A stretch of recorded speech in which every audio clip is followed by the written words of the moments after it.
What's up? Got a good one for y'all today, man. I've been wanting to do this ever since I saw the video, and it is um, a POV of Corey Williams, nation's number one beast, as he's known on social media, from the Redlands Bicycle Classic. Now, this is stage number 4, I believe. They did a circuit race, they did a road race up Oak Glen, they did a time trial, and then the crit. Of course, I think the last day is the toughest day, which is Sunset Loop. But let's stick to this video. This video is pretty impressive. There's a lot of lessons to be learned. So we're going to go ahead and just get right into it. Yeah, where it says where legends are born since 1985. I actually met my first real pro bike racer there. His name was Davis Finney. I won the 15-16 race and then hopped in the 17-18 race and smoked them too. So it was a good time. I never forget it. That was like the first time I really beat some really big juniors that were there. So you could tell Legion right here in the white there, they're going to be going for the win today, man. They're putting all their eggs in that basket. Probably I wasn't there in person, but I'm sure they were on the front riding probably from the start. This is a interesting little part right here. One of these riders, actually, I don't know why I'm having issues. Oh no, I'm not having issues. I want to go back. There is a spot right there, right? Come on, bruh. Like, I get it. They left the door open, so you're going to take it. But this is fairly early in the race. He has no reason to be going in there. And I'm going to tell you the problem. The problem is that, luckily, good riders, well, I think that's Robin Carpenter. Legion needs to be, when you're protecting your sprinter and you're doing a lead out, even though they're not technically doing a lead out right now, they're just riding to protect Corey. You really have to commit. So if there's 7 guys, the guy on the front from your team has to know exactly where to put the train so that only the top 7, your teammates, could get in there. And so they made some mistakes there. That's coming up the right-hand side right there. That was the current South African national champion who has returned. I shouldn't even say return, has come to the States from being in the world tour over the last, I think, 4 or 5 years. I'm telling you, this video had a lot of good stuff going on. You can see right there, number 87 had just looked over his left shoulder, saw Corey coming up. Why he wants to race him to the top corner, I have no idea. It's kind of a waste of energy. But these are the things that you have to deal with when you're a sprinter. There's so many things going on. It's not, you don't have the luxury oftentimes to just sit on the wheel. And there's a reason why you don't have that luxury right now. Legion is by far one of the best teams in the country. I would say if they rode faster, these things wouldn't happen. But again, you can only ride so fast, and they're, I'm sure, riding to their strength. So it puts your sprinter, though, in difficult spots where he has to continue, like, to fight this guy to the corner. So this first corner is actually very interesting because it's kind of off camber. So you gotta come out and then swing right. So that's why you keep seeing riders diving inside, because you really can't hug this barrier too much. And then as you exit the corner, the road kind of crowns, and it's not an easy corner to navigate. But I thought they did a great job. Really protecting. And again, it's these riders diving inside, and the reason they're diving inside, there's 2 reasons. Speed's not fast enough, and they're not fully committed to protecting the inside. You have to wait, pop out late, and then turn to the right or to the left. But regardless, I mean, I think number 2 or number 3, I should say, another good point is when you're the dominant team, you're going to have everyone else kind of sitting behind you. They're not really going to race you. You see the team in black and gold, that's the Denver Disruptors. They probably, second, third best team there, and you see them often. This was fun, too, watching this SoCal cycling guy kind of fight. And, he turns the corner. He's like, dude, like, what are you doing, man? Just chill out. There's probably like, I don't know how long to go. It's probably like 30 minutes to go. Let's see if I can see the counter here. I can't see the counter there. See how many laps to go. But this got really good too. This is what happens when you're not paying attention. You get jumped, and they had to kind of shuffle.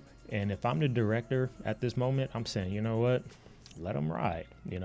Let them ride. It gives my guys a break. We have the best crit team here. If you guys want to hit the front and ride, so be it.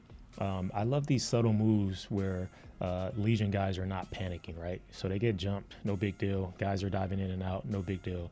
They just kind of wait their time and buy their time to get back to the front. So this is what happens when, again, speeds are not high enough, and there's stronger guys still that can move towards the front. But again, this corner, you can only go so fast. So it creates this this back blow, right? Like, so the front may be going 40, 50 Ks an hour, but as they approach the top of the hill, this is a slight uphill, the back of the field continues to come forward because they're not on the brakes yet. So it's I could sit here and say, hey, they're not going fast enough. They're going plenty fast. It's just that when it comes to this corner and the way the roads are, the advantage actually is for the riders that are slightly back, because if they don't touch the brakes, the front group is touching the brake, the back of the field can come to the front. That's Alec Cohen. He was telling him, Base's number one beast was telling him, hey, you know the plan, right? And the plan was, all right, let's boogie. We got to get back to the front. Now, this is kind of funny to me because Cory is the fastest guy out there, right? But this is his lead out. They went so hard. They gapped him a little bit. And like, if I'm putting myself into Cory's shoes, I'm saying, all right, look, I'm not going to give 100% to get on my teammates' wheels. I'm going to save some of those bullets, and I'll just use the downhill, which he did here after turn one, to get back. This is absolutely smart riding. You don't need to go all in. He didn't need to throw out a 1,000+ watt effort to get back on the wheel. He used the field. He also used the course to get himself back. Another thing I want to point out, when he first got back there, he only had 3 riders in front of him, right? This is brilliant as well. This is a true team, because most guys on a team, they'd be like, all right, I'm tired. They look up the road, they see they have 3 other guys in front, and they will completely give up and just leave the rest of the lead out to those 3 guys. But as the race continues to unfold towards the end, more and more riders from Legion are getting back towards the front, giving it everything they have. I always tell my guys, like, even if you have 5 seconds, give me that 5 seconds. If you have 10 seconds, give me that 10 seconds. So I think right here, Denver Disruptors were trying to do exactly that, just disrupt the lead out, because it wasn't really a true lead out. Now you have one guy kind of in between a whole Legion team. He looks back and see, hey, I'm by myself, and it is 3 laps to go right here. And yeah, they're not messing around. There was a key point where I knew that Cory felt absolutely amazing. And here's another example. Riders continue to come towards the front. Like, it's not over. I got a little bit left in the tank. The more riders you have in front of you, for Cory, for the sprinter, whatever team you're on, the better it's going to be. Again, even if it's 5 seconds, that 5 seconds could be the difference between sprinting from 300 and 250 meters. So I like how also, look at these guys looking back, being very aware of their surroundings. There was a race this past weekend here in Southern California, and it was so many crashes, and it's like, we'll get to that later. Maybe I'll go over that video. But here again, just disrupting the lead out, disrupting everything, really fighting. And this is the part of the video that got me super excited, because this is bike racing right here. This is what it's all about. No one's taking their hands off the bars. They're just kind of going after each other, fighting for the wheels. And again, I'm just super excited about how Legion played this. Now, one thing I would change is there's one rider from Legion stuck in between the Denver Disruptors. I'm on the radio if I'm Cory. Whoever that is, I'm saying, get out of the way. You don't need to be there. If they want to ride the front this early, let them ride the front. They're basically giving me a free lead out. But probably didn't have time to get on the radio given the speeds. I think that's Boardman up there, and he's got some gas. So this is tricky, because he could potentially be helping Denver Disruptors to a lead out when he didn't have to. I would have left these guys high and dry. Look, he's gapping these guys already on this slight uphill. It's probably about 1.5–2%, and after a long race, you definitely feel it, specifically after three days of racing hard. So, man, I struck out on this corner twice, sitting fourth or fifth wheel, crashed. One time, a rider crashed in front of me. Those always my best chance to win at Redlands was in the crit. So you throw everything into that basket, and then the crash always sucks. So right now, if I'm Cory, I'm licking my chops. 1, 2, 3.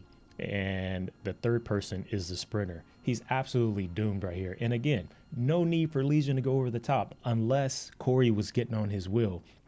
I'm leaving these guys high and dry, right?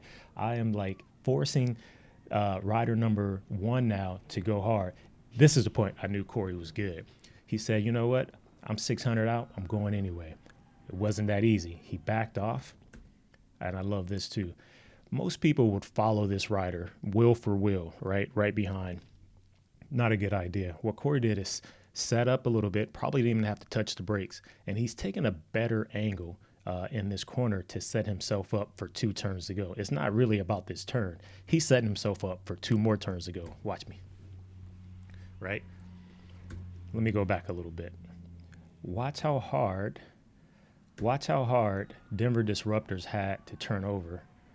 Watch. He's losing everything. He's going out towards the building there, where Cory is going out farther to the right of the building, which is a better trajectory to enter into the next corner. Right? Swoop, you could tell by the angle. Both coasting. Now, this is where the win was made. Popping out. So now he is in the slipstream of this rider, but he's not going to follow this rider directly into the corner. Set it up. It was a subtle move, and I can't go back that subtly on this thing, but it was a subtle move. Watch. I wish I could slow it down, but it was a subtle move right there to pop inside. If you notice, his body went like this hard, and that was to make sure he got inside. Reason why? This road is uphill.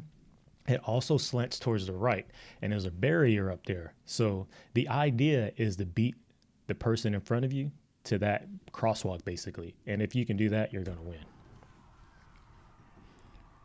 I mean, it was so many things that happened in that race that, you really can't teach. And it's all off of doing the event, doing races, understanding the nuances of sprinting, and he did a great idea. I mean, he did a great ride, really great ride. So love to see more. Cory, next time put some stats over it, man. We would love to see your power, your speed.